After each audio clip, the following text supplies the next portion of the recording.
자, 오늘 다시 쓰는 구원론 9탄, 오늘 마지막 회입니다. 오늘 최종회입니다.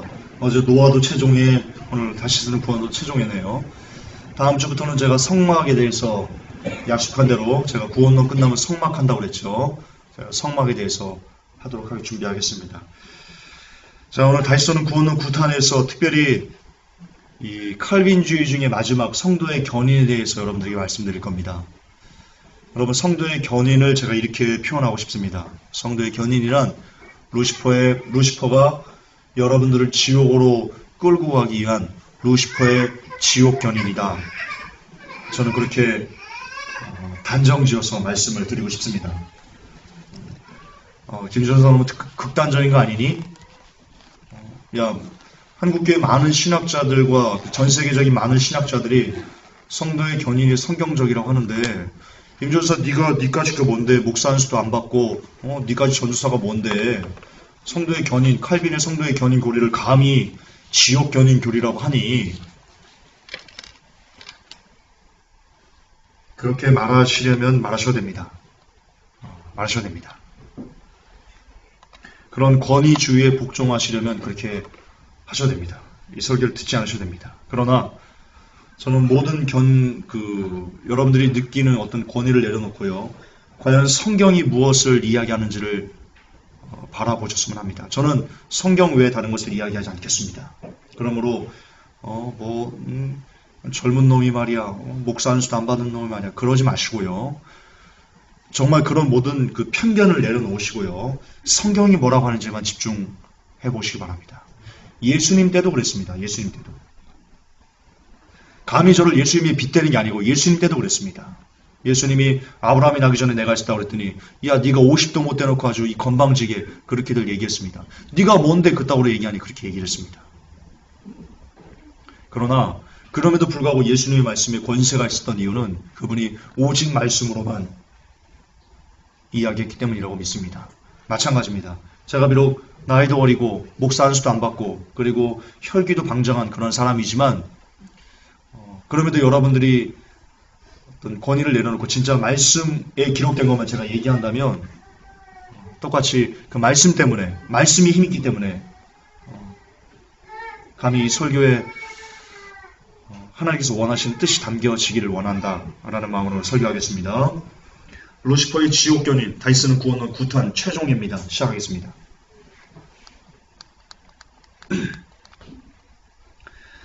먼저 여러분, 성도의 견인, 이 칼빈의 5대 교리 중에 마지막이 성도의 견인인데요. 이 성도의 견인을 뭐라고 설명하는지 우선 백과사전을 통해서 좀 보겠습니다. 여기는 이 자료는 어떻게 가져왔냐면요, 네이버에서 성도의 견인 치면 백과사전에 나옵니다. 지식백과에 나옵니다. 이렇게 기록되어 있습니다. 그리스도인들은 끝까지 하나님의 보호와 인도를 받으며 그 사실을 확신할 수 있다는 교리다. 칼뱅주의의 견해로 하나님이 그의 영원한 섭리에 의해 선택하고 성령으로 거듭나게 한 사람들은 하나님의 은혜로 보호받기 때문에 결코 하나님 자녀의 신분을 잃지 않는다는 것이다. 이들은 양자됨의 자격을 잃지 않고 의인의 신분을 빼앗기지 않으며 영원히 멸망되는 일은 없다고 주장한다. 이에 대한 신약 성서의 근거로 요한복음 10장 27절에서 28절, 로마서 8장 35절 39절, 빌립보서 1장 6절 등이 있다. 이게 대표적인 칼빈주의를 지지한다는 성경 구절인데요, 제가 뒤에 풀어드릴 겁니다. 정말 웃기지도 않는 그런, 어떻게 이거를 성도의 견인을 지지하는 구절이라고 얘기할 수 있는지 여러분이 성경 해석을 다 듣고 나시면요, 기가 막힐 겁니다. 정말 신학자들의 성경 해석 수준이 이 정도밖에 안 돼? 뒤로 넘어갈 겁니다. 지식백과서는 이렇게 얘기합니다. 요한복음 10장 28절에 내가 저에게 영생을 주노니 영원히 멸망치 아니할 터이요 또 저희를 내 손에서 빼앗을 자가 없느니라고 기록하여 한 번 얻은 구원은 빼앗기지 않는다고 해석한다. 이 교리는 아르미니우스 주의자들에게는 비성사적이고 반율법적이며 교만을 조장하게 한다고 비난받았다. 토로트 신조와 웨스트민스터 신앙 고백서 등에서 볼 수 있다. 이게 두산백과서에 나온 성도의 결인이고요. 자, 다음은 웨스트민스터 신앙 고백에 대한 그 백과사전에 담겨 있는 내용입니다. 성공회의 개혁을 위하여 1643년부터 1647년 웨스트민스터 대성당에서 열린 교회 회의에서 장로주의에 입각하여 채택한 신앙고백 1만 4천여 단어 33장으로 된 이 장문의 신조가 성립되기까지에는 상당히 많은 논란이 거듭되었는데 의회 승인은 1648년에야 이루어졌다. 스코틀랜드 교회의 영향을 받아 정통적 칼뱅주의를 표방하고 있지만 아일랜드 성공회의 신앙 고백의 영향도 커서 그 후에 영어를 공용어로 사용하는 나라들의 장로파 교회에서 기본적인 교리로 채택되었다는 뜻입니다. 그러니까 웨스트민스터 신앙 고백은 무엇입니까? 칼빈주의의 다른 이름입니다. 그렇게 보시면 됩니다. 이 고백서는 고전적 신앙 고백서로서는 최후의 것이라 할 수 있는 것인데 성서의 권위를 교리 해석의 중심으로 삼고 있다. 그 형태는 참신하여 기존 신앙 고백서의 전형에 구애됨이 없는 점이 특색이다. 한마디로 웨스트민스터 신앙 고백을 극찬하는 겁니다. 최후의 신앙 고백서라고 얘기하는 겁니다. 즉 칼빈주의가 이 기독교 신학 교리의 최고 정점이다. 지금 그렇게 백과사전이 얘기하고 있는 겁니다. 안타까운 거죠. 우리는 모두 다 루시퍼에게 기만 다음에 살고 있습니다. 자, 다음은 두산 백과사전이 갖고 있는 이 칼빙주의입니다. 프랑스의 종교개혁자 칼빙에게서 발달한 프로테스탄트 사상. 칼빙은 신앙의 신앙의 유일한 기준으로서의 성서 등 루터의 사상을 계승하고 동시에 독자적인 사상을 발전시켰다. 신의 절대적 주권을 강조하는 신관, 구원을 받은 자와 멸망에 이르는 자는 영원한 옛날부터 신에 의해 결정되어 있다고 하는 예정설. 칼뱅의 사상은 스위스뿐만 아니라 유럽 각지에 파급되어 독일, 네덜란드 및 기타 국가의 개혁파, 프랑스의 위그노파, 스코틀랜드의 장로파, 잉글랜드의 퓨리턴 제파, 장로파, 독립파, 베프티스파, 재침례교라고 하거든요. 이를 탄생시켰다. 또 이러한 칼뱅주의의 전개 속에서 신학적인 발전과 변모를 볼 수 있는데 그 주요한 것으로는 다음과 같은 것을 들 수 있다. 즉 신의 예정을 인류의 조상인 아담의 타락 이전으로 보는 것과 그 이후로 보는 것과의 대립, 그리스도의 죽음을 구원받기로 정해진 자만을 위한 것으로 보는 것과 만인을 위한 것으로 보는 것의 대립, 천지창조로부터 완성까지를 신과 인간의 계약의 실현 과정으로 보는 계약신학의 성립 등이다. 이와 같은 발전 과정에서 칼뱅주의의 근대 소유럽 문화 형성에 커다란 역할을 했으며 근대 민주주의 형성과 근대주의 정신에 대하여 트렐츠나 막스 베버가 지적한 바와 같이 큰 영향을 미쳤다. 그러니까 지금 현대의 정신세계를 누가 끼친 겁니까? 간단하게 칼빈이 끼친 겁니다. 근대전쟁. 포스트 모더니즘 역시 칼빈의 영향이 있었던 겁니다. 그렇게 따지면 됩니다. 어쨌든 이게 두산백과 지식백과에서 얘기하는 칼뱅주의입니다. 자, 이제 본격적으로 성도의 견인에 대해서 신학교에서 가르치는 것들을 잠깐 살펴보겠습니다. 먼저 여러분, 이 윤봉기 씨라는 분, 이 도로트 신조 5조의 교리 중에 성도의 견인 교리가 있습니다. 이렇게 얘기합니다. 하지만 자비에 풍성하신 하나님께서는 그분의 변하지 않으시는 선택의 계획을 따라 자기 백성에 의해서 심지어 그들이 근심스럽게 실족할 때에도 자신의 성령을 완전히 거두지 않으신다. 또한 양자됨의 은혜와 의롭다 하심의 상태를 잃거나 사망에 이르는 죄와 성령을 모독하는 죄를 범하고 하나님께서 완전히 버리심받거나 자신들을 영원한 멸망에 스스로 던져넣을 만큼 그들이 깊이 떨어지게 하지도 않으신다. 이게 신학교에서 신학생들이 배우는 겁니다. 쉽게 말해 뭡니까? 하나님이 택했으면 그는 절대로 사망에 이르는 죄를 범하지 않는답니다. 그렇게 범하지 않게 성령님이 막으신답니다. 그리고 절대로 성령을 모독하는 죄를 범하지 않게 성령님이 보호하신답니다. 이게 성도의 견인입니다.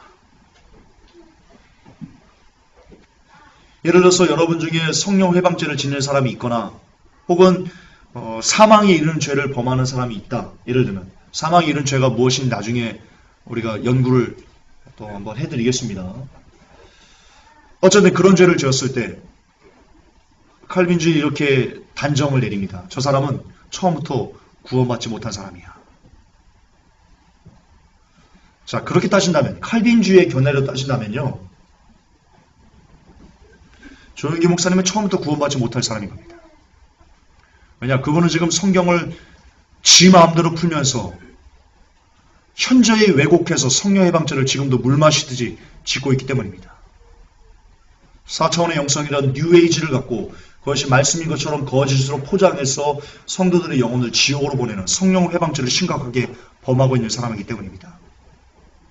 따라서 그분은 처음부터 그러면 버림받기로 예정된 사람이다? 그렇게도 볼 수 있습니다. 자, 뒤에 계속 보면서 지금 뒤에 볼 게 많으니까요. 제가 뒤에 가면서 설명을 계속 좀 할게요. 이런 거다.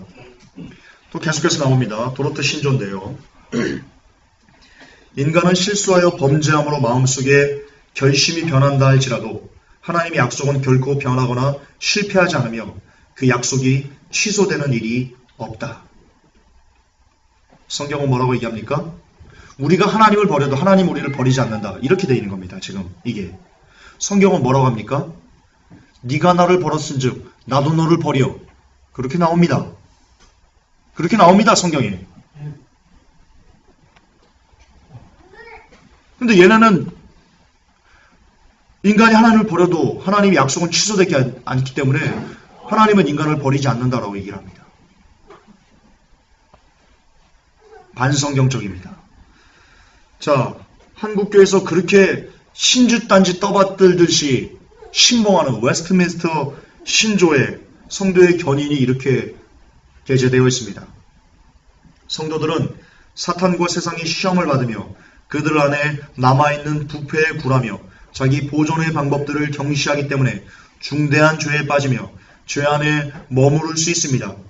따라서 하나님의 불쾌를 사며 성령을 근심하게 하며 받은 은사와 즐거움을 얼마 동안 빼앗기며 심정이 굳어지며 양심이 상처를 입으며 남을 해하거나 넘어지게 해서 이 세상에서 심판을 받습니다. 그러나 저 하나님의 나라에서는 구원을 받습니다. 그 뜻입니다. 그렇게 가르칩니다. 이 세상에서는 죄에 빠진답니다. 그래서 하나님을 불쾌하게도 하고 심지어 성령을 근심하기도 한답니다. 그래서 양심의 상처를 받고 남을 해하기도 하고 넘어지기도 하는데 그러나 그 심판은 이 땅에서만 받고 끝난답니다. 그리고 구원은 잃어버리지 않는답니다. 이게 얼마나 큰 모순입니까? 전혀 성경적이지 않습니다. 100% 성경적이지 않습니다. 이거는 귀신이 하는 말입니다. 귀신이. 근데 웨스트민스터 신조에 거듭 반복하지만 신학생들이 신학교 가서 이거 배우는 겁니다. 성경 안 배우고. 그리고는 나와서 목사 안수 받고 목사 돼서 여러분들에게 이거 가르치는 겁니다. 웃기죠?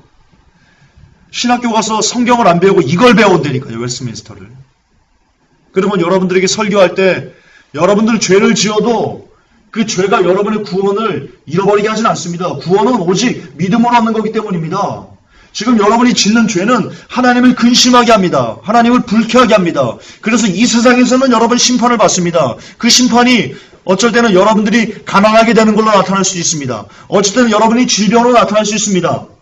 제가 지금 칼빈주의자 목사님들이 설교하는 거 그대로 여러분 재현하는 겁니다. 그렇게 여러분들이 이 세상에서 심판은 받고 그렇게 여러분의 삶이 어렵지만 다시 여러분들이 그 죄를 회개하고 다시 하면 하나님이 다시 여러분들을 번성시키고 그리고 여전히 그 하나님 약속은 폐해지지 않기 때문에 여러분을 영원한 천국으로 하지 인도해 주십니다. 제가 이렇게 설교하면 좋겠죠. 여러분 마음이 편안하죠. 얼마든지 그렇게 설교할 수 있습니다. 얼마든지. 제가 심리학 책 아시겠지만 자기계발서를 500권 이상 읽었습니다. 여러분들 기분 막 들뜨면서 막 이렇게 맞춰주면서 막 얼마든지 할 수 있습니다. 얼마든지.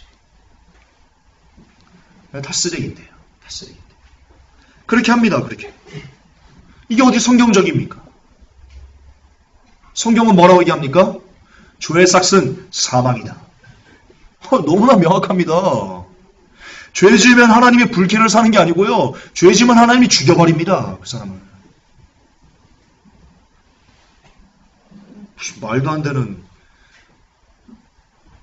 웨스트민스터 쓰레기입니다. 웨스트민스터 쓰레기입니다. 정확한 이그작 틀립니다. 정확합니다. 자, 칼빈이 뭐라고 얘기했냐면요. 하나님이 그를 선택한 이상 결코 구원의 약속에서 그를 떨어뜨리지 않는다. 인간의 변화와는 무관하게 하나님의 구원은 최종적인 것이다. 칼빈이 뭐라고 얘기하는 거냐면요. 인간이 거듭나지 않아도 인간의 변화와는 관계없이 하나님은 그의 구원을 잃어버리지 않게 약속하신다. 보증하신다. 그렇게 얘기합니다. 우리 예수님 뭐라고 말씀하셨습니까? 니고데모가 와서 물어봤습니다. 어떻게 하나님 나라에 들어갑니까? 물과 성령으로 나지 않으면 하나님의 나라에 들어올 수 없다. 아니, 거듭나지 않으면 하나님의 나라에 들어올 수 없다. 거듭남이 뭡니까? 변합니다. 여러분, 변화되지 못하면 하나님 나라에 들어갈 수 없습니다. 예수님은 그렇게 얘기했는데 칼빈 나부랭이는 지금 뭐라고 얘기합니까? 이 정신 나간 놈은 무슨 뭐라고 얘기합니까? 인간의 변화와는 무관하게 하나님의 구원은 최종적인 것이다. 이 정신 나간 놈입니다. 지가 예수님 올라탄 겁니다. 지가 예수님을. 성경을 올라탄 겁니다. 올라탄 겁니다. 그리고 지 마음대로 이렇게 막 요리하는 겁니다. 성경을 올라탔어. 미친놈이죠. 미친놈이죠. 이걸 신봉하는 한국교회가 미친 거죠. 미친 교회들이죠. 미친 교회. 정신 빠진 교회들이죠. 정신 빠진 목사들이죠. 정신 빠진 목사들. 성경을 안 보고 신학교 가서 교수 말만 들으니까 미친 목사들이 되는 거죠. 정신 빠진 목사들이 되는 거죠.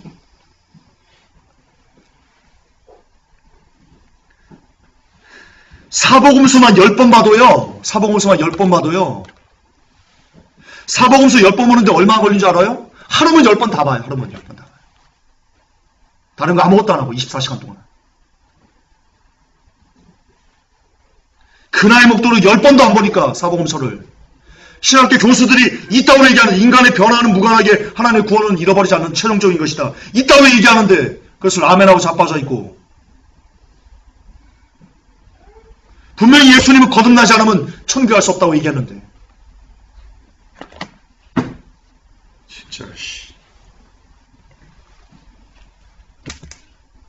도대체 얼마나 성경을 안 보냐. 얼마나. 그렇게 성경을 안 보고 무슨 목사라고.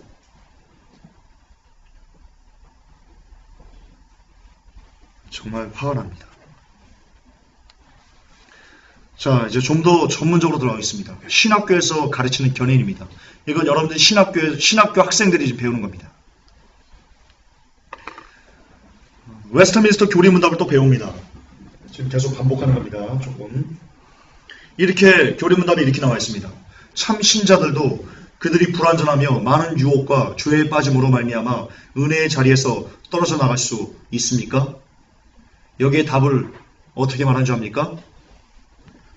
답변입니다. 하나님의 변하지 않는 사람과 하나님께서 신자들을 끝까지 붙드시는 견인을 베푸시는 당신의 예정과 언약 때문에 그리고 그들이 그리스도와 분리될 수 없는 연합을 이루고 있으며 그리스도께서는 신자들을 위하여 계속 중재하고 계시며 성령과 하나님의 씨가 그들 안에 거하고 있기 때문에 참 신자들은 은혜의 자리에서 완전히 혹은 끝끝내 타락할 수 없을 뿐만 아니라 하나님의 능력에 의해서 믿음으로 말미암아 구원에 이르기까지 지켜지게 된다. 야, 이런 이단적인 이걸 신학생들이 배운다니까요. 그리고 목사가 돼서 나온다니까요.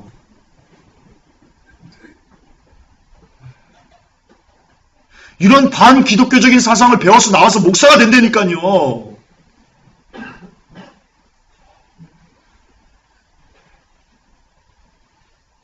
여러분 그동안 속은 거예요. 목사한테. 이단이 아니고 목사한테 속은 거라고요.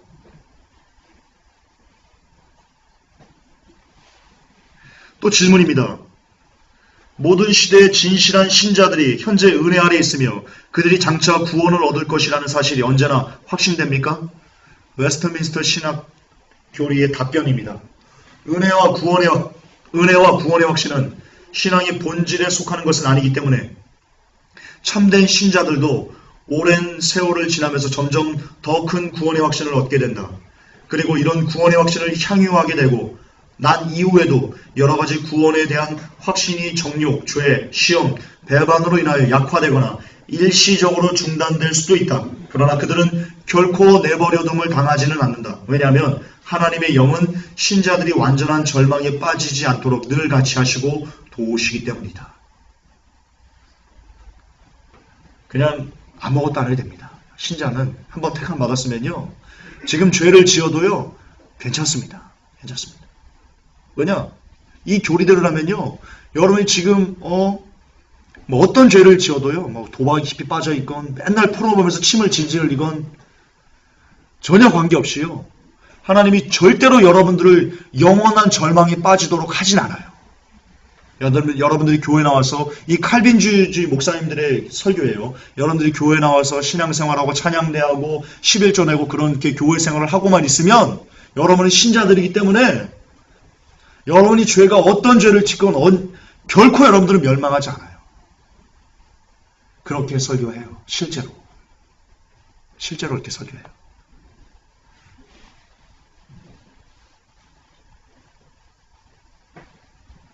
그리고 본인들도 그렇게 믿고 있어요. 칼빈주의 목사들 본인들도 그렇게 믿고 있다고요. 목회를 하다 보면 많은 유혹이 있을 거 아닙니까? 거기서 넘어지면서 죄를 짓습니다. 죄를 지면서도 그래요. 나는 멸망하진 않아. 본인들도 그렇게 얘기해요. 왜요? 본인들의 믿음의 기초가 말씀이 아니거든요. 목사들이 믿음의 기초를 뭐로 두고 있냐 지금? 말씀이 아니거든요. 신학교 교수의 가르침이거든요. 신학교 교수의 가르침. 말씀의 기초를 두면요, 죄 짓고 그렇게 희낙낙거리며 살 수 없습니다. 죄의 삭스 사망이거든요.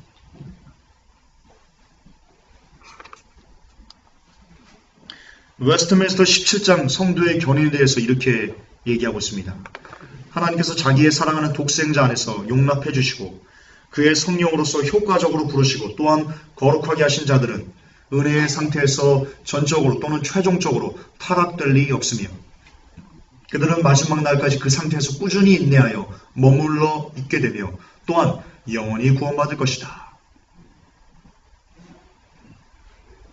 성도들의 견인은 그들 자신의 자유의지에 달려있는 것이 아니다. 하나님 아버지의 자유롭고 변치 않는 사랑에서 나오는 예정의 불변성과 예수 그리스도의 공로와 중보의 효력과 성령의 내주하심과 그들 안에 있는 하나님의 씨로 말미암은 것이요 은혜의 언약의 본질에 달려있는 것이다. 이와 같은 모든 것에서 또한 견인의 확실성과 무호성이 나오는 것이다. 다 하나님이 하십니다. 다 하나님이 하십니다. 여러분은 무슨 죄를 져도 그냥 하나님이 하시니까 그냥 가만히 계시면 됩니다. 여러분이 짓는 죄를 끊으려고 애쓸 필요 없습니다. 애쓸 필요 없습니다. 다 하나님이 하십니다. 그러나 성도들은 사탄과 이 세상의 시험을 받으며 그들 안에 남아있는 죄의 부패한 요소가 깊이 퍼지고 그들을 보존해주는 은혜의 방편들을 무시함으로 해서 중한 죄에 빠질 수 있으며 그리고 얼마 동안 그 죄 가운데 거하기도 한다. 그로 말미암아 그들은 하나님의 분노를 사며 그의 성령을 근심케 하고 그들이 받은 바 은혜와 위로의 얼마를 상실하게 되고 그들의 마음이 강팍해지고 그들의 양심은 상처를 받으며 남을 해치거나 중상하여 일시적인 심판을 자초하게 되는 것이다. 일시적인 심판을 자초하게 되는 것이다. 영원한 심판은 자초하지 않는다. 그 뜻입니다. 일시적으로만. 그리고 다시 회복된답니다.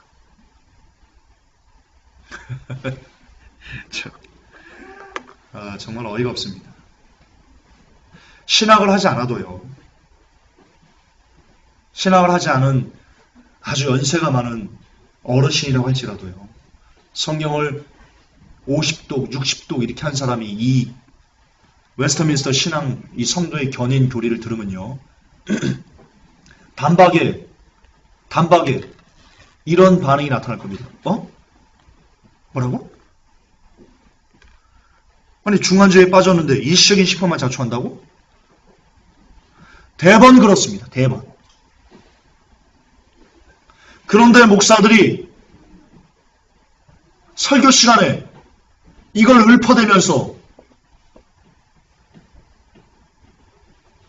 여러분이 구원을 잃어버리지 않는다라고 말한다는 것은 그것은 무엇입니까? 뭘 반증하는 겁니까? 나는 성경을 안 읽는 목사요 라는 것을 증명하는 것과 같습니다.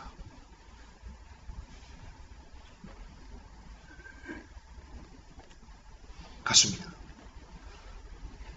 왜 교회 시대의 끝입니까? 왜 제가 교회 시대의 끝이라고 됐습니까? 이제는 더 이상 성경으로 성도를 가르치지 않거든요. 성경으로 성도를 설교하지 않아요. 그러니까 어떻게 교회 시대가 남아있다고 우리가 볼 수 있어요? 성경으로 성도 안 가르쳐요. 아니 성경으로 설교를 안 하면 뭘로 설교한다는 거예요? 무슨 교회예요? 쓰레기죠. 쓰레기입니다. 여러분 침묵계 온 거예요? 침묵계? 서로 만나서 침묵하려고 나온 거예요?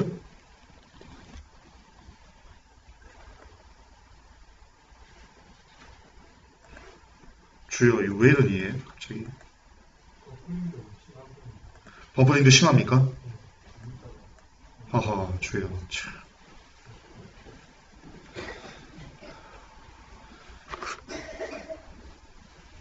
새 건데 그러네. 새 거로 바꿨는데 일부러. 사단이 싫어하는 겁니다. 싫어하는 겁니다. 자, 견인의 내용입니다. 이게 이 박형용 씨라고요. 박형용 박사입니다. 박형용 박사가 누구냐면요. 한국교회 장로교의 시조입니다. 한국 장로교의 교리의 기틀을 잡아준 사람이 바로 박형용 박사입니다. 이 사람이 성도의 견인을 뭐라고 얘기하는지 봅시다. 개혁주의에서 주장하는 견인이란 하나님의 선택으로 부르심을 받은 성도는 악에 넘어지는 경우가 있어도 다시 일어나 궁극적으로 구원을 얻는다는 주장이다. 성경적인 교리는 근거는 요한복음 10장 28절 29절이다. 제가 풀어드릴 겁니다. 이거 풀어드릴 겁니다. 교리의 기초, 이 교리는 하나님의 은혜의 항구성에 기초하고 있다. 한 번 은혜를 주면 그 은혜를 걷어가지 않는다. 그럼 사울은 뭡니까?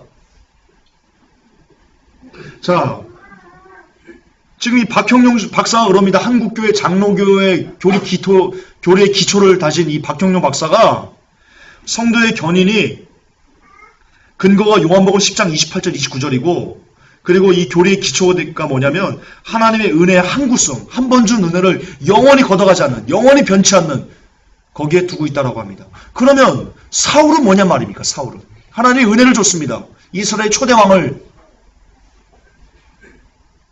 했습니다. 그리고 사울이 성령을 받고 예언을 했습니다. 아십니까? 기스의 아들 사울도 예언을 합니다.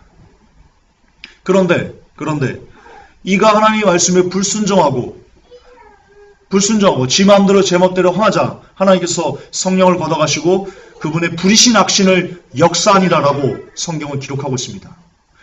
지금 이 사람은 은혜의 항구성이 있다고 얘기하고 있습니다. 은혜가 변치 않는다. 하나님이 한번 주신 은혜를 걷어가지 않는다라고 하는데 성경은 사울을 통해서 하나님이 은혜를 부어주셔도 얼마든지 하나님의 뜻대로 살지 않으면 그 은혜를 걷어가시는 분이시다라고 이야기하고 있습니다. 무엇이 맞습니까? 박형용 박사가 맞습니까? 성경이 맞습니까? 박사 하나님이라도 성경이 아니면 아닌 겁니다. 이 사람 개소리 하는 겁니다. 개소리 지금.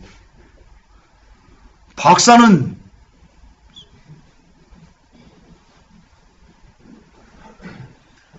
교리의 기초, 하나님께서 그의 성도들에게 약속하신 기업의 언약에 기초한 것으로서 그 약속은 창세전에 주신 것이며 그 약속은 불변이다.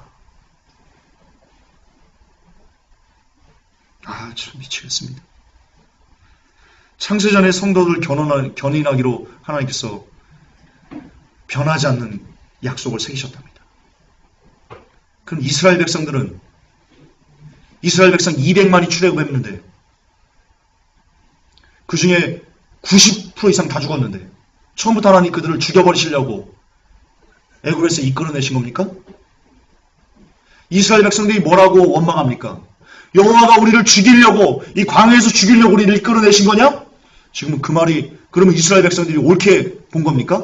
영적인 비밀이 띄어가지고 하나님께서 우리를 광야에서 죽이려고 애굽에서 우리 이끌어냈다. 그 말이 영적으로 옳은 말이었던 겁니까? 이 박형룡 박사 말로 하면 이스라엘 백성들이 옳게 얘기한 겁니다. 왜? 광야에서 죽었잖아, 결과적으로. 불변한다면서요, 뜻이. 그를 죽이는 게 불변했다는 뜻이거든요. 그러면 이 교리대로라면 성경은 뭐라고 합니까? 암탉이 자기 새끼를 품듯이 내가 이스라엘을 품기 위해서 얼마나 많이 노력했니? 뭐가 불변입니까?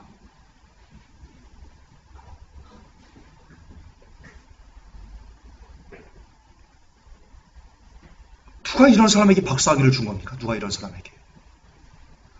그냥 대학 등록금 내고 논문 쓰고 레포트 쓰고 대학원 가고 유학 갔다 오고 그럼 박사 주는 겁니까? 그럼 인정해야 됩니까?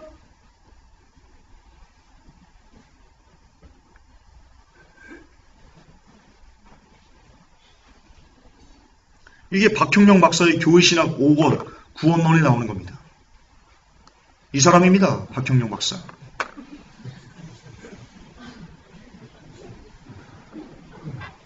이 사람입니다. 이 사람 소개가 이게 지금 가피풀에 나와 있는 책인데요. 이 사람 소개가 어떻게 가피풀에 나와 있냐면 이렇게 되어 있습니다. 본서는 한국 장로교 신학이 기초를 놓았으며 지도적인 신학자의 역할을 수행했었던 박형룡 박사의 신학을 탐구하려는 목적을 가지고 필자가 썼던 글들을 묶은 것이다. 예, 이 사람이 박형룡 박사인데 한국 장로교 신학이 기초를 놓았습니다. 근데 이 사람이 쓴 책에 이 사람의 사상에 성도의 견인이 있는데 성도의 견인이란 개혁주의에서 주장하는 견인이란 하나님의 선택으로 부르심을 받은 성도는 악에 넘어지는 경우가 있어도 다시 일어나 궁극적으로 구원을 얻는다. 절대 구원을 잃어버리지 않는다. 이게 그동안 여러분들이 배운 여러분이 들어온 설교의 기본 베이스였습니다. 이게 기본 베이스였습니다. 이걸 들으니까 이런 기초에서 만들어지는 설교가 여러분들을 얼마나 편안하게 지옥으로 이끌었단 말입니까? 그동안 편안하게 지옥으로 이끌었습니다. 너무나 편안하게. 따라서 성도의 견인교리는 정확하게 루시퍼의 지옥 견인교리입니다. 이그작 틀립니다. 정확합니다. 아주 욕심 또한 뒤덕뒤덕 붙은 볼살에 욕심이 뒤덕뒤덕 붙었어요. 제가 관상을 보는 건 아닌데요. 욕심이 뒤덕뒤덕 붙었네. 욕심이 붙을 수밖에 없죠. 구원이 끝나버렸는데 이미 구원이 영생이 끝나버렸는데 나머지는 내 욕심을 충족시키는 것만 이 땅에서 행하다 가면 되는데 뒤덕뒤덕 붙을 수밖에 없죠. 견인이란 계속 이어지는 겁니다. 하나님이 인간에 대해서 오래 참으시는 사랑과 인내의 근거를 둔 표현이다. 견고하게 붙든다는 뜻이다. 그래서 견인교리를 설명할 때 칼빈주의 목사님들 95%는 제가 거의 예언할 수 95%는 견인교리를 설명할 때 이 예를 듭니다. 왜? 신학교에서 그렇게 가르치거든요. 신학교에서 그렇게 가르치거든요. 무슨 예를 드냐? 어떤 차가 가다가 그만 고장을 일으켜 길 위에 멈추어 버렸다. 운전수가 내려와 아무리 고치려 해도 소용이 없었다. 정비사가 달려왔다. 불가능했다. 그래서 그들은 그 차를 공장으로 끌고 가기로 했다. 어떻게 끌고 가는가? 견인차가 와서 끌고 간다. 이게 견인이다. 성도의 견인 교리를 설명할 때 예를 들 때요. 거의 95%는 다 이렇게 됩니다.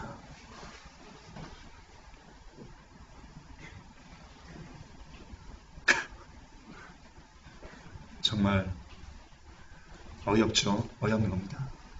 참 슬픕니다. 하나님께서 목사들이 단에 나와서 성도들에게 이 구원론에 대해 설명하면서 여러분이 지금 어디 고장난 데 있습니까? 여러분 스스로 그것을 못 고칩니까? 걱정 마십시오. 여러분은 선택된 민족이기 때문에 여러분 선택된 백성이기 때문에 여러분 영접기도 하셨죠? 영접기도는 선택된 사람이 아니면 할 수 없습니다. 제가 지금 똑같이 재현하는 겁니다. 영접기도는 창세전에 구원받기를 선택지지 않은 사람은요, 영접기도 할래야 하지도 못합니다. 왜? 성령이 아니고서는 주라고 할 수 없거든요. 따라서 여러분들은 지금 영접기 됐다는 것은 여러분들이 창세전에 구원받기를 선택됐다는 것입니다. 할렐루야! 아멘 유도합니다, 이렇게. 아멘 유도합니다. 선택됐다는 겁니다. 따라서 여러분들, 지금 현저한 죄에 빠져도요, 그래서 여러분들이 죄를 못 고내내죠? 괜찮습니다. 견인차가 옵니다. 성령이 여러분을 견인해가지고요, 안전하게 천국으로 아주 꼬린 시켜줍니다. 이런 위대한 하나님의 사랑 우리가 어찌 찬양하지 않을 수 있습니까, 여러분? 이렇게 얘기합니다. 이렇게 얘기합니다. 제가 취재하다가 그렇게 얘기하는 걸 듣고는요, 제가 볼펜을 던져버렸습니다. 진짜로. 그분한테는 못 던지고요, 벽에다가 에이씨. 제가 진짜 던져버렸습니다. 너무 화가 나가지고. 왜 제가 칼빈과 이렇게 미친 듯이 싸우냐? 여러분 그것 좀 한번 의문을 좀 가져본 적이 없습니까? 김준서 도대체 왜 이렇게 칼빈과 우리 미친 듯이 싸우는 거야? 제가 취재하면서요, 받은 상처가 너무 커서 그래요. 성도들이 그 미친 교리에 아멘! 하는 것을 보면서요, 제가 억장이 무너져서 그래요. 제 첫 설교가 칼빈을 까는 거였어요. 사탄의 구원, 하나님의 구원. 제 첫 설교가, 제 생애 첫 설교가.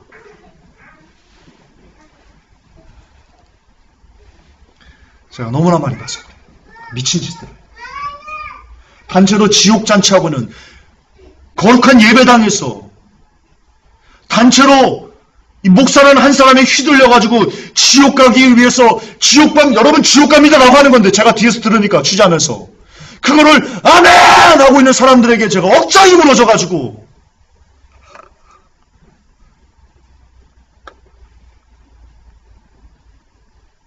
정말 억장이 무너졌어.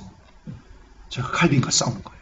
이 쓰레기 같은, 개만도 못한 놈하고 제가 싸우는 거예요. 이 개만도 못한 교회들아.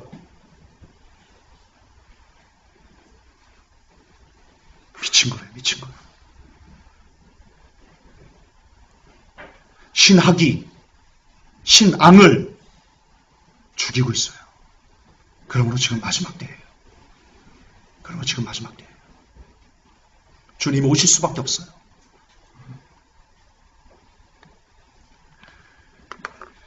견인의 의미를 좀 더 구체적으로 설명하는 것이 있습니다. 위험한 산길을 어느 아버지가 어린 아들의 손을 붙잡고 걸어가고 있습니다.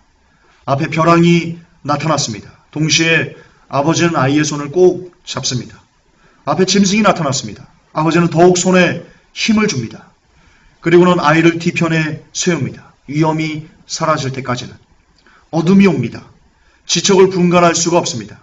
억세게 잡은 손에 힘을 줍니다. 조심해. 짐승 소리가 어둠을 찢습니다. 이제 아버지는 아이의 팔에 안습니다. 집에까지 그렇게 아이를 안고 갑니다. 이것이 견인의 의미입니다. 그럴듯합니까? 여기 굉장히 논리적인 모순이 있습니다. 이들이 말하는, 칼빈주의자들이 말하는 견인의 교리를 조금 더 이 설명을 설명하고 제가 얼마나 심각한, 너무나 심각한 오류가 있다는 것을, 논리적인 허점이 있다는 것을 제가 지적해드리겠습니다. 아이는 자기가 아버지를 붙잡았다고 생각할지 모르나 아무리 보아도 그것은 아버지 쪽에서 더욱 세게 아이의 손을 붙잡고 있는 것입니다. 성도의 견인은 그래서 참으로 안심입니다. 안전합니다. 하나님이 일단 선택한 성도를 놓았다 잡았다 하지 않기 때문입니다. 하나님은 성도를 계속해서 끝날까지 붙잡고 믿게 하고 구원에 이르게 하십니다. 자, 굉장히 그럴듯하게 여러분들에게 쥐어지는 그런 설명이죠. 논리적인 핵심은 바로 이겁니다. 과연 여러분은 아버지의 아들입니까? 자, 이것은 아버지와 아들의 관계에 있는 겁니다.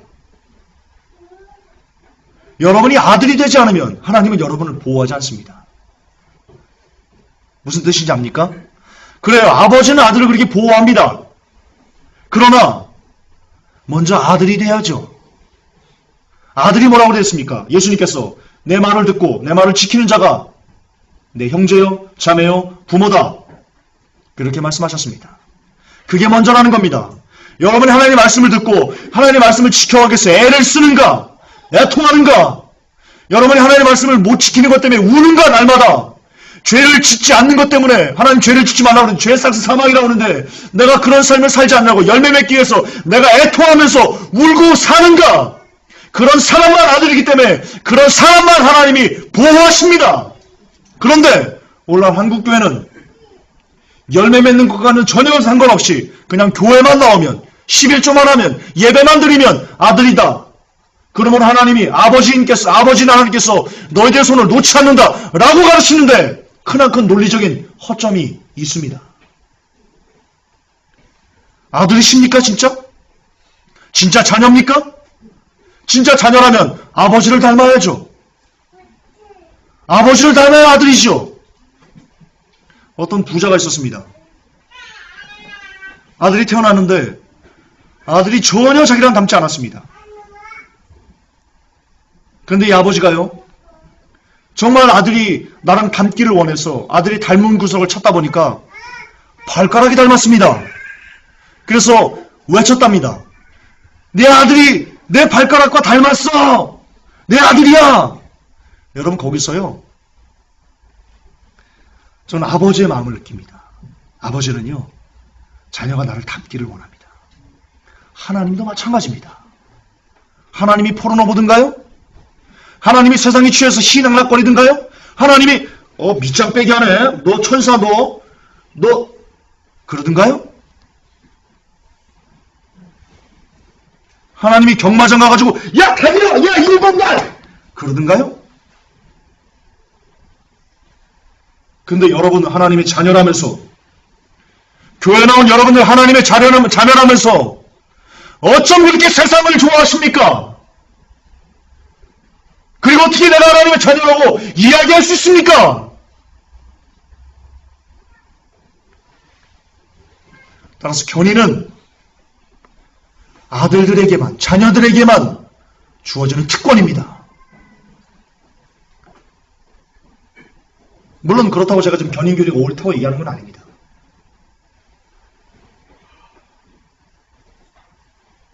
그러나 성경에 하나님께서 크리스찬을 보호하신다. 진짜 참된 크리스찬을 보호하신다. 그것은 성경적인 개념입니다.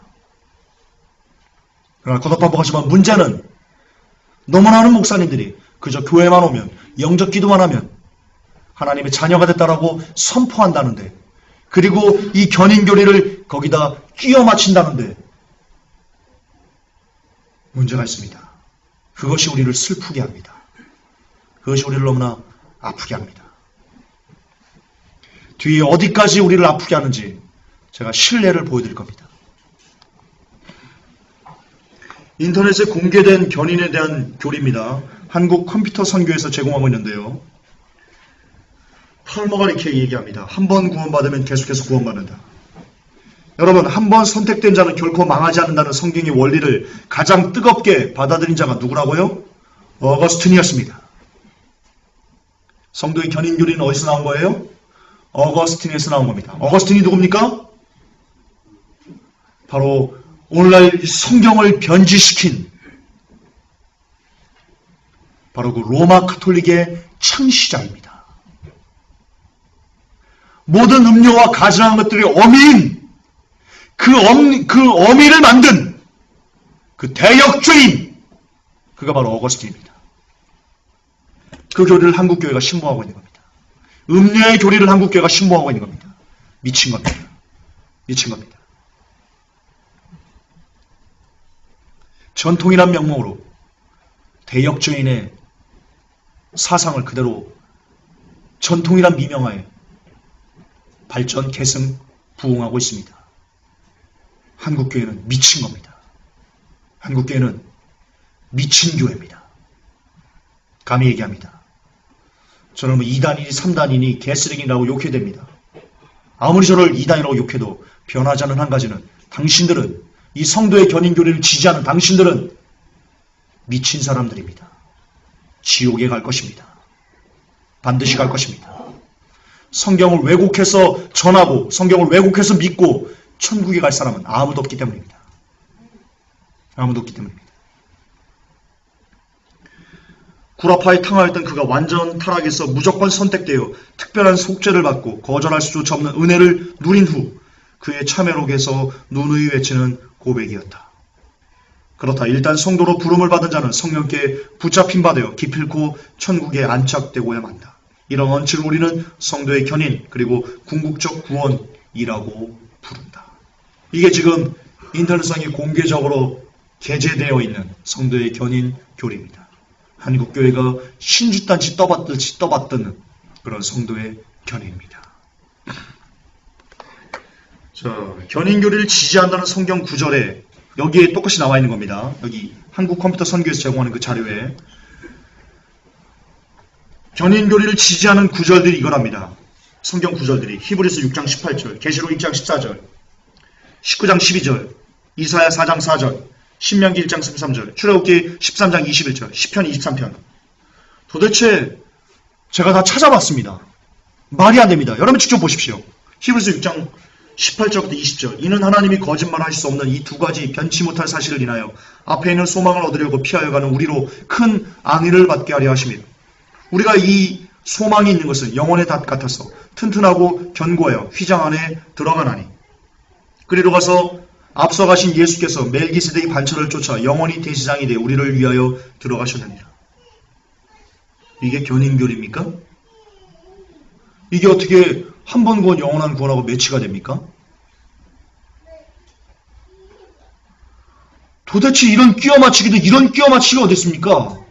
이걸 왜 아멘하고 여러분은 자빠져 있는 겁니까? 더 볼까요? 계시록 1장 14절. 그 머리와 털의 희기가 긴 양털 같고 눈 같으며 그의 눈은 불꽃 같고. 이게 뭡니까? 이게 무슨 견인교리입니까? 여기에 그렇게 나와 있습니다. 계시록 1장 14절이라고. 컴퓨터 선교에 들어가 보세요. 성도의 견인 쳐보세요. 나옵니다. 아니 뭡니까 이게 도대체? 자, 계시록 19장 12절. 그 눈이 불꽃 같고 그 머리에 많은 면류관이 있고 또 이름 쓴 것이 하나가 있으니 자기밖에 아는 자가 없고. 이게 견인교리입니까? 나 너무 어이가 없더라고요. 13절. 또 그가 피 뿌린 옷을 입었는데 그 이름은 하나님의 말씀이라 칭하더라. 하늘에 있는 군대들이 희고 깨끗한 세마포를 입고 백마를 타고 그를 따르더라. 그의 입에서 이한 검이 나오니 그것을 만국을 치겠고 친히 저희를 철장으로 다스리며 또 친히 하나님 곧 전능하신 이의 명렬한 진노의 포도주틀을 밟겠고 그 옷과 그 다리에 이름 쓴 것이 있으니 만왕의 왕의 만주의 주로 하더라. 이게 뭡니까? 웬 뜬금없는 자다가 봉창 두드리는 소리 하고 있습니까? 견인교리랍니다. 견인교리 지지구절이랍니다. 자, 계속 봅시다. 한국 컴퓨터 선교에서 인터넷에 공개적으로 올려놓은 이 설교를 듣는 분들이 궁금하시면 직접 찾아보십시오. 다 나옵니다. 이사야 4장 4절. 이는 주께서 그 심판하시는 영과 소멸하는 영으로 시온의 딸들의 더러움을 씻으시며 예루살렘의 피를 그 중에서 정결케 하실 때가 됨이라. 이게 견인교리랍니다. 뭔 상관인데 이게 견인교리. 한 번 구원 영원한 구원하고 뭔 상관인데 이게.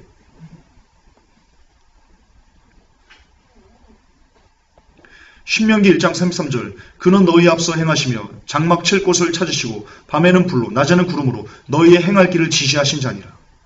자, 이게 견인 규절이랍니다. 자, 그럼 이렇게 견인된 이스라엘 백성들이 어떻게 200만 중에 거의 다가 몰살당했습니까? 견인당했는데 하나님이 지옥으로 끌고 가려고 견인하신 겁니까?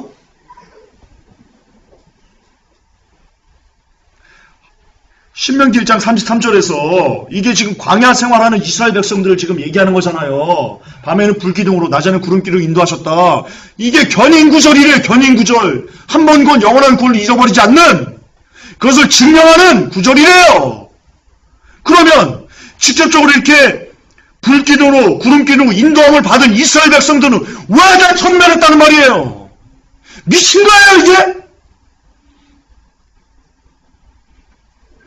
이런 어처구니가 없는 성경 해석이 어디 있어요? 어처구니가 없는.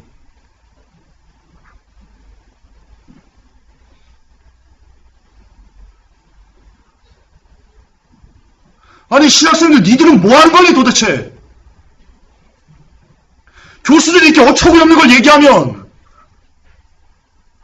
아니라고 교수님 그게 어떻게 견인 구절입니까? 이스라엘 백성 다 죽었는데요. 라고 왜 말을 못하니? 교수가 제왕이니?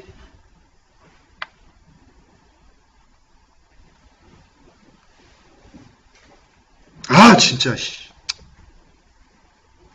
이러니까 이런 걸 보면서 제가 뒤에서 취재 이렇게 썸머리를 해야 되는데 제가 그 목사의 설교를 썸머리 해가지고 기사를 올려야 되는데 억장이 안 무너지겠어요? 돈은 받았지 천지를 받았지 기사는 써야 되지 아이 볼펜이라 던지는 거지 그냥 에이씨.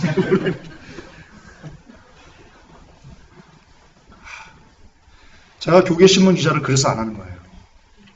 이런 것 때문에 너무 더러워서.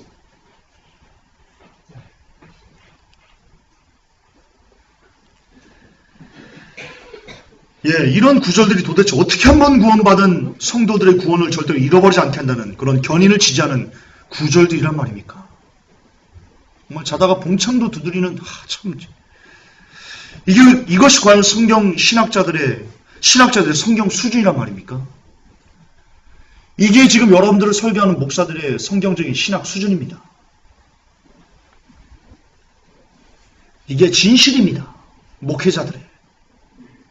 물론 다 그렇진 않죠. 제가 지금 모든 단어를 다 이렇게 싸그리 비판하는 건 아닙니다. 정말 그 중에는 칼빈주의자로 공부했으면서도 정말 성경에서 그것이 옳지 않다라고 말하는 분들도 많습니다. 그런 분들이 있기 때문에 한국교회에 아직도 약간의 희망이 있는 거다라고 저는 생각합니다. 제가 기자일하면서도 목사님, 칼빈주의 목사님들하고 대화할 때요. 목사님들이 종종 그렇게 얘기했습니다. 야, 아닌 것 같다. 야, 김 기자 그건 아닌 것 같아. 그렇게 얘기하는 분들을 제가 몇몇 만났었습니다.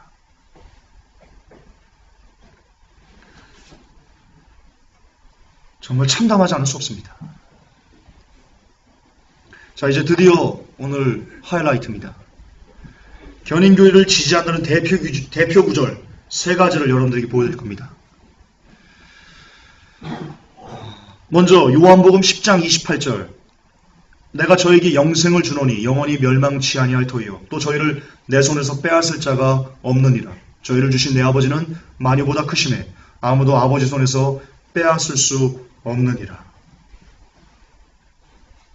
자, 이게 견인교리를 지지하는 아까 백과사전에서 나온 대표 구절입니다. 제가 이거에 대해서요 칼빈주의는 쓰레기다 라는 것에 글을 써놨습니다. 읽어보신 분들 있을 겁니다. 한번 복습해드리겠습니다. 자, 영생을 주노니 영원히 멸망치 않을 거예요. 또 저희를 내 손에서 빼앗을 자가 없느니라. 우선 번역에 오류가 있습니다. 영생을 주노니에서 주노니는 원어로 디돔입니다. 과거형이 아닙니다. 현재 진행형입니다. 따라서 정확한 번역은 내가 저에게 지금 영생을 주고 있는 중이니 현재 진행입니다. 계속 지금 주고 있는 겁니다. 거기서 떨어져 나가면 영생을 잃어버립니다. 계속 주고 있는 상황에서는 영생을 빼앗을 수 없다. 그 얘기입니다. 물론 주께서 영생을 주는 중이면 절대로 구원을 잃어버리지 않는다는 것은 성경적인 개념입니다. 이것을 부인할 수는 없습니다. 왜냐? 주님의 권세에서 뭔가를 앗아갈 루시퍼의 권세는 발끝에도 미치지 못하기 때문입니다. 따라서 주님이 붙들고 있는 중에는 우리의 구원은 잃어버리지 않습니다. 이건 보존이고 보호십니다. 그러나 이 역시 구원의 확신과는 성도의 견인과는 거리가 멉니다. 왜냐하면 예수님께서 영생을 주는 사람, 영생을 주고 있는 사람이 누굽니까? 답은 앞절에 나옵니다.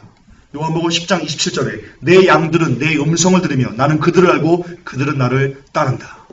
따르느니라 아콜로데오 역시 현재형입니다.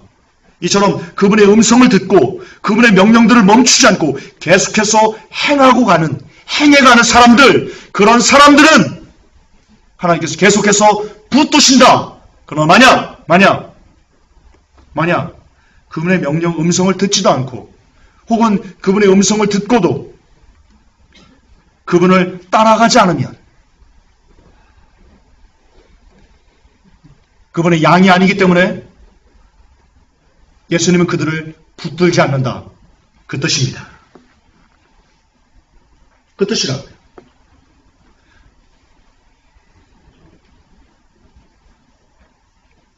따라서 내가 저에게 영생을 주노니 영원히 멸망치 아니할 터이요 또 저희를 내 손에 빼앗을 자가 없느니라. 저희를 주신 내 아버지는 만유보다 크심이 아무도 아무도. 이것은요 전문용어로 일반화의 오류입니다. 그리고 지나친 자기적인 해석입니다. 본뜻은 그게 아닙니다. 내 양인 상태에서만 주님이 붙드시는 겁니다.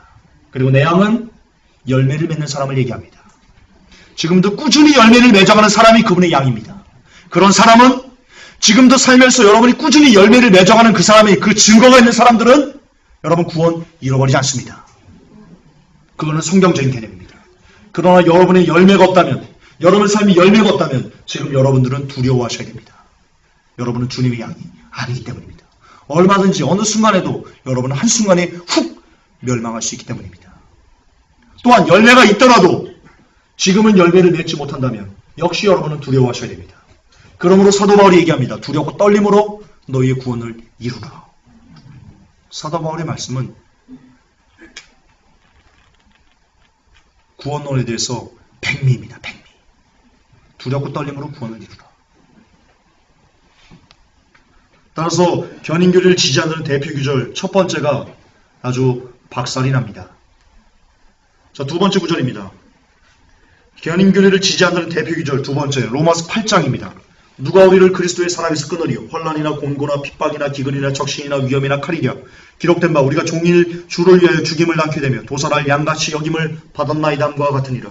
그러나 이 모든 일에 우리를 사랑하시는 이로 말미암아 우리가 넉넉히 이기느니라.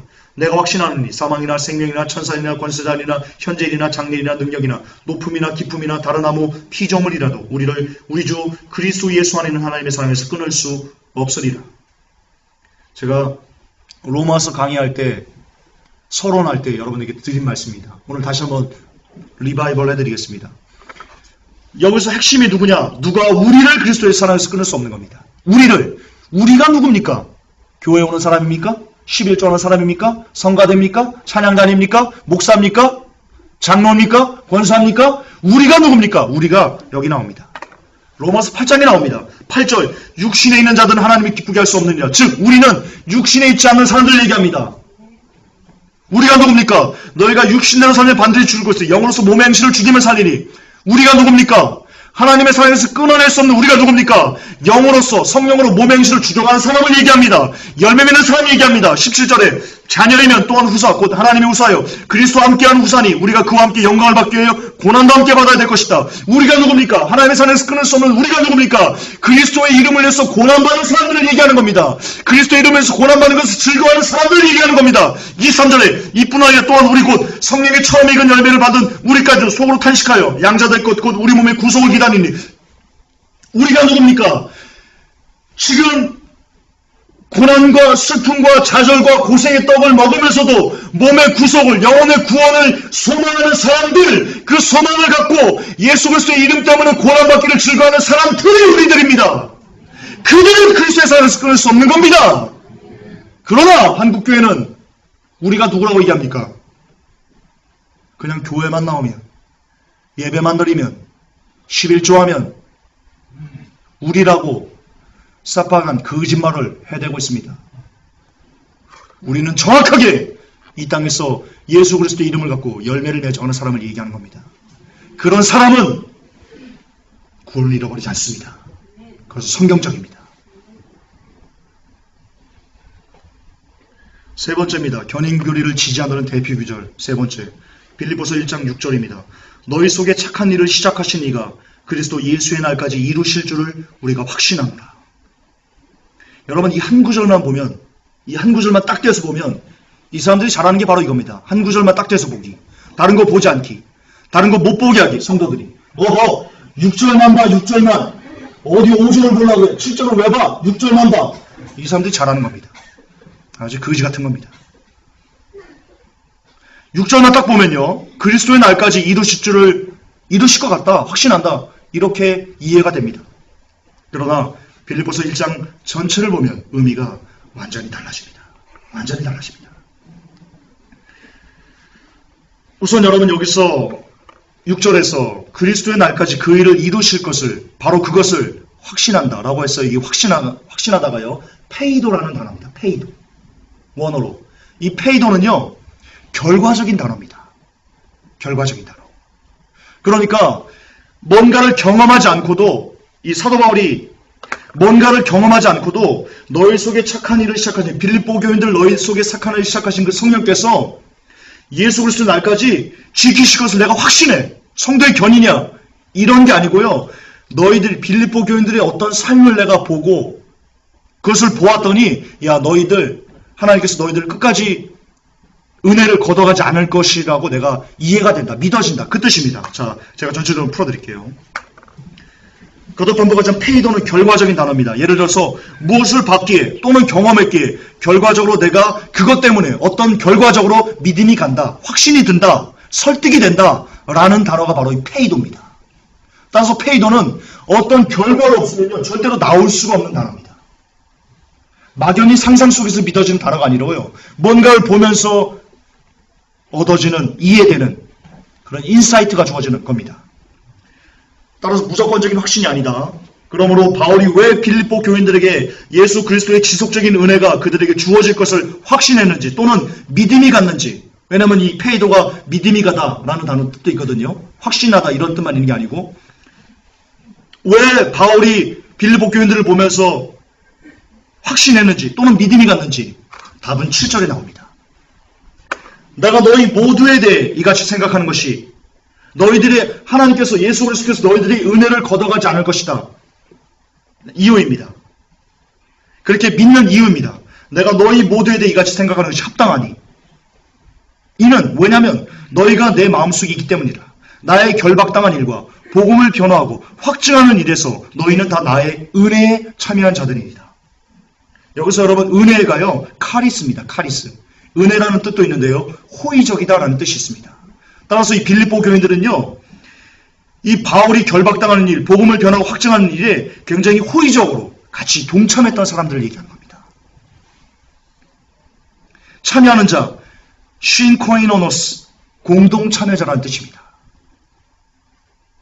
그러니까 빌립보 교인들이 바울과 같이 복음을 전하는 사람들인 겁니다. 복음을 변증하는데 자기들의 생명을 같이 쏟아놓은 사람들인 겁니다. 그러니까 따라서 빌립보 교인들은 복음을 위해 바울과 함께 고난을 받고 바울과 함께 복음을 현명했으며 그렇게 바울과 함께 그리스도를 위해 고생의 떡을 먹는 것을 즐거워했던 사람들. 그러므로 바울은 빌립보 교인들이 그런 헌신들을 보고 나니까, 야, 너희들처럼 살면, 너희들처럼 그렇게 주를 위해서 헌신하는 삶을 보니까, 야, 너희들 그리스도의 은혜가 영원히 너희에게서 떠나지 않을 것 같구나. 내가 그렇게 믿어진다. 너희들처럼 살면 참 좋겠다. 지금 그렇게 얘기를 하는 겁니다. 그 뜻인데 막연히 하나님이 너희들 구원을 잃어버리지 않게 하실 거예요 라고 호도해서 가르치는 겁니다. 목사들이 여러분들에게 그 다음 구절만 봐도 되는데, 6절 안 보고 7절까지만 봐도 되는데 그걸 안 보고 6절만 보는 겁니다. 보고 싶은 것만 보는 겁니다. 왜요? 칼빈 교리의 틀에 성경을 맞춰야 됩니다. 칼빈이 하나님이니까 우리에게는. 이 사람들은 칼빈이 하나님입니다. 칼빈이 하나님. 칼빈 나고 하나님 났습니다.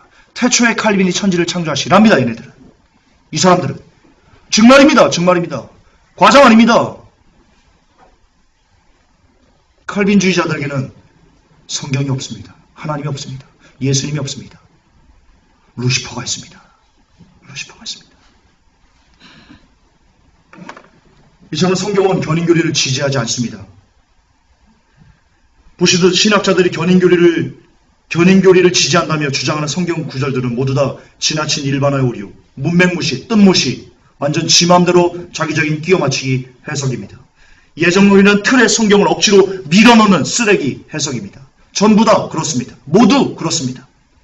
성경을 문맥에서 주의 깊게 해석하면 견인교리는 절대로 성경에 의해 지지되지 않습니다. 그럼에도 불구하고 견인교리는 엄청난 힘으로 이런 개쓰레기 같은 짓까지 자행하고 있습니다. 마지막입니다. 자살해도 지옥 가지 않는답니다. 왜? 그는 견인될 것이니까. 은혜를 잃어버리지 않을 것이니까. 기사를 보겠습니다. 신원화 교수라고요. 고신대학교입니다. 고신대가 어떤 데인지 아십니까? 한국교회에서도 가장 보수적인 신학교입니다. 여기는 지금도 드럼을 안 칩니다. 그런 데서 그 대학원의 교수라는 작자가 이렇게 얘기합니다.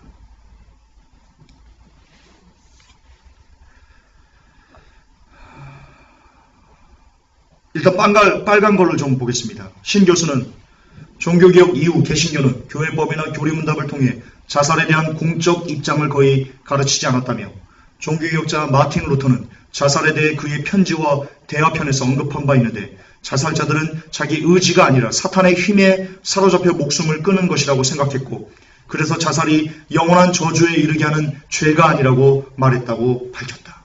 루터가 여러분이 그렇게 유명하다 말하는 종교개혁자 루터가 자살해도 지옥 가지 않는다고 얘기했습니다. 그런데 무슨 종교개혁이 이 땅에 일어났다는 말입니까? 전 세계에서 기독교인들에게 가장 대형 사기는, 초대형 사기는, 초울트라 캡장 사기는 종교개혁입니다. 종교개혁입니다. 이 땅에 종교개혁 같은 것은요, 일어난 적이 없습니다. 일어난 적이 없습니다. 루터가 이렇게 됐습니다. 저는 루터가 개인적인 소견입니다. 저는 루터가 구원받았다고 생각하지 않습니다. 이렇게 자살을 죄가 아니라고 말하는 사람이 어떻게 구원을 받을 수 있단 말입니까? 저는 인정하지 않습니다.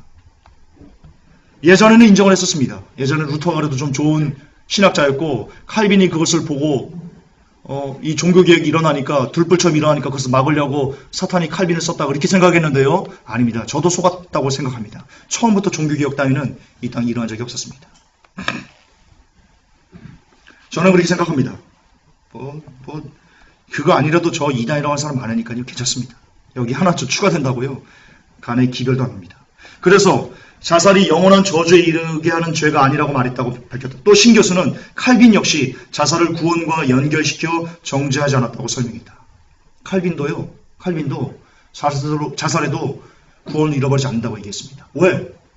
왜요?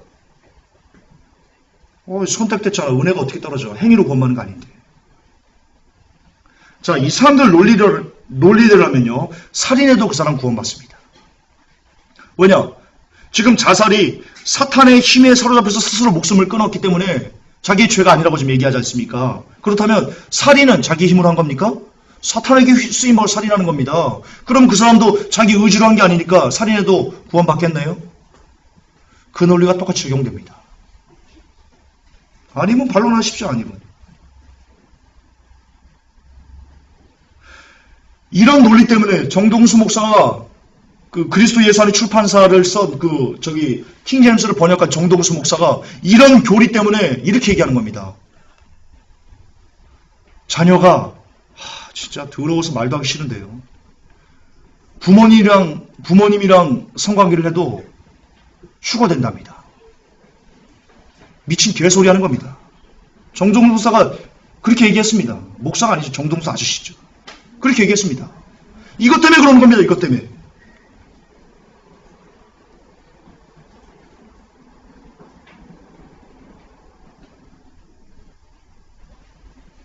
정말 미쳐버리겠는 겁니다.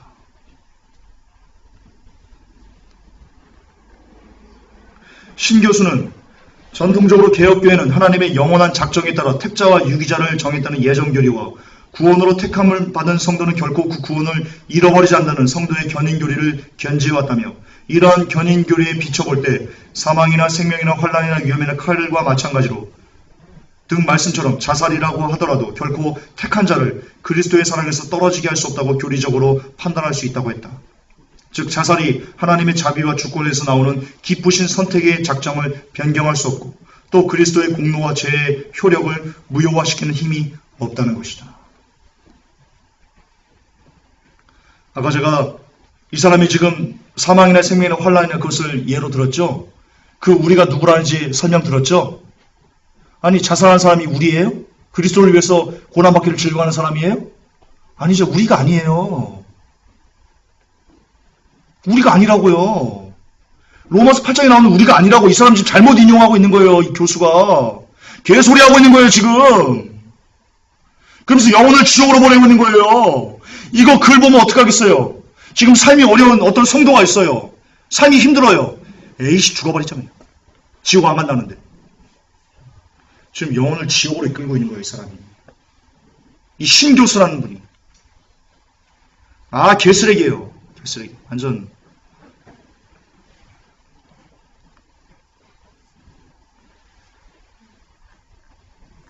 아, 이거는 지랄도 이런 지랄이 없는 거예요. 이건 지랄도. 이게 욕이에요? 어떻게 이게 욕이에요, 이게? 이걸 지랄려 안 하면 뭘 지랄려고 할 거예요, 여러분들은?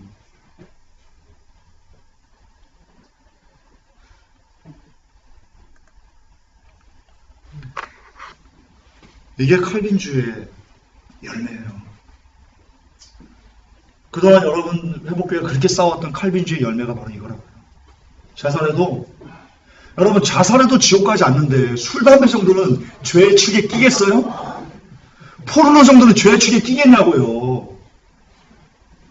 자살해도 지옥을 안 가는데 나이트 한 번 가서 온몸 불살랐다고 지옥 가겠어요?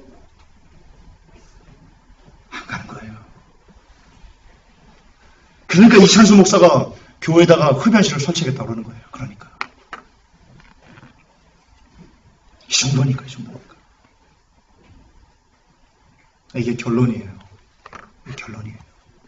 그동안 여러분들이 배워온 칼빈주의 결정적인 결론이 바로 이런 개소리였던 거예요. 여러분들이 그동안 교회에서 이거 배웠던 거예요.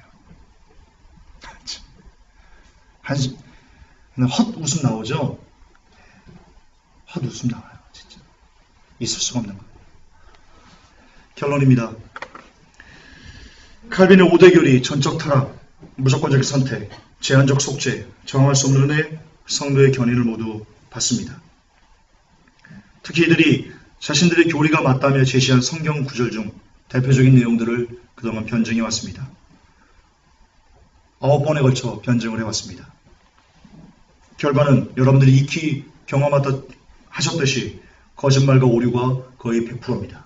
이들이 저항할 수 은혜야, 이게 성경 구절이라고 제시한 거. 전적 타락은 이거야 라고 제시한 그 모든 것들이 단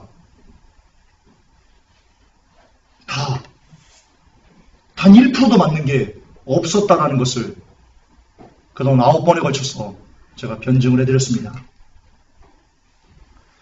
따라서 결과적으로 칼빈이 주장하는 5대 교리는 이단입니다. 장로교는, 잘 들으십시오. 장로교 목사님들. 장로교는 이단입니다. 저도 장로교에서 신학을 했지만 저는 이단 신학교에서 이단을 신학을 한 겁니다. 장로교는 성경적으로 이단입니다. 정말 그렇습니다.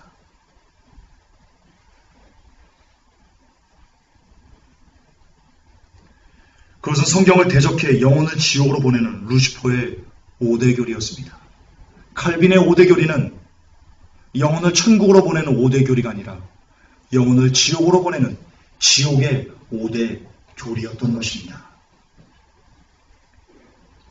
그렇습니다. 칼빈의 교리에 대해서 제가 드릴 것은 다 드렸습니다. 오늘 최종입니다. 제가 칼빈 교리를 설명하면서 변증하면서 마지막 부분에 여러분들에게 드렸던 말씀이 있습니다. 마지막 부분에 드렸던 말씀이 있습니다. 선택은 여러분의 몫입니다.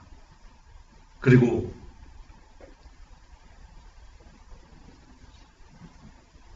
그 선택에 따른 결과도 여러분의 몫입니다.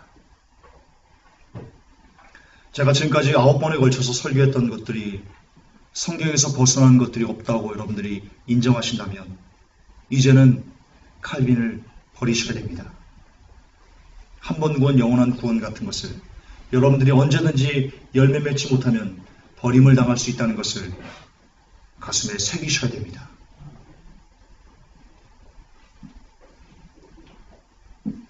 그러나 열매 맺는 것이 싫어서 김지원사 니까지 게 뭘 알아 그러면서 우리 목사님 미국 유학 갔다 왔어. 나이도 60이 넘었어. 너랑은 비교도 안 돼. 그런 성경 외적인 어떤 현상들을 갖고 여러분들이 기준으로 판단해서 여전히 칼빈주의 아래 머물러 계신다면 거듭하지만 그거 역시 여러분의 선택입니다. 그리고 여러분이 죽어서 받게 될 그 모든 열매도 여러분이 선택했으니 여러분이 따먹어야 될 여러분의 책임입니다. 끝으로 여러분들이 옳은 선택을 하시길 제 설교 중에 혹 저는 개인적으로 성경에서 벗어나지 않으려고 무진장 애를 썼다고 할지라도 그래도 저도 모르게 벗어난 부분이 혹 있다면 그 부분을 감안하셔서 스스로 선택하시고 결정하셔서 이제는 진짜 얼마 남지 않을 때 여러분의 구원, 그 소중한 여러분을 향하신 하나님 아버지의 모든 것인 그 구원, 그것을 오늘도 두렵고 떨림으로 이뤄가시기 위해서 기도와 말씀에 올인하시는 복된 여러분이 되시기를 예수님의 이름으로 축복합니다. 하나님, 드디어 다시 쓰는 구원론을 완강했습니다. 하나님, 그동안 종이 교계 신문 기자로 있으면서 그리고 성경을 보면서 아니다 싶었던 것들에 대해서 다소 강한 어조로 역설을 하였습니다. 원컨대 하나님, 하나님께서 원하시는 설교였다면 이 설교를 하나님께서 사용하셔서 한 명이라도 감춰져 있는 영혼의 눈을 띄우는데 주님이 이 설교를 써주시옵소서. 종이 그것에 제물되기를 원합니다. 이 설교 때문에 더 심한 핍박과 그리고 욕과 이단의 소리를 듣는 것을 하나님 제 영이 진실로 기뻐하게 하옵시고 너희의 선지자들을 이렇게 핍박했다라는 그것을 가슴에 새기고 역시 예수님 때문에 욕먹은 것을 즐거워할 수 있는 종과 그리고 회복교회 성도님들이 되게 하여 주옵소서. 모든 영광 우리 하나님 아버지에게 올려드리며 이 모든 말씀 예수 우리 주 예수 그리스도의 이름 받들어 감사하며 기도하옵나이다. 마라나타 아멘. 주 예수여 오시옵소서. 아멘. 주님 감사합니다.